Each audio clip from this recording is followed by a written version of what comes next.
Il questore di Venezia, Gaetano Bonaccorso, ha messo in atto una serie di misure preventive per contrastare l'ondata di violenza giovanile che ha colpito Jesolo e altre località balneari del litorale, emettendo 10 misure preventive, tra cui 3 fogli di via obbligatori e 7 DASPO Willy, tutti rivolti a minorenni coinvolti in atti di violenza e pericolosità.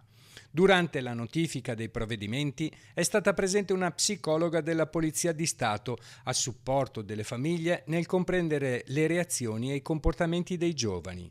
Tra le azioni intraprese, un foglio di via è stato emesso nei confronti di un individuo sorpreso a girovagare con un coltello da cucina per le vie di Jesolo. Altri 2 fogli di via sono stati emessi per 2 adolescenti implicati in piccole rapine ai danni di coetanei. In un'operazione congiunta con Carabinieri e Guardia di Finanza è stato scoperto un gruppo di 7 giovani che avrebbero circondato e derubato altri ragazzi utilizzando un bastone e una sciabola.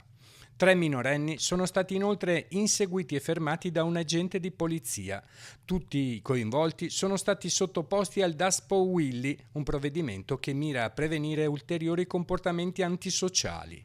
Il numero di fogli di via emessi nella provincia di Venezia nei primi 6 mesi del 2024 è salito a 124, quasi il doppio rispetto ai 70 dello stesso periodo dell'anno precedente.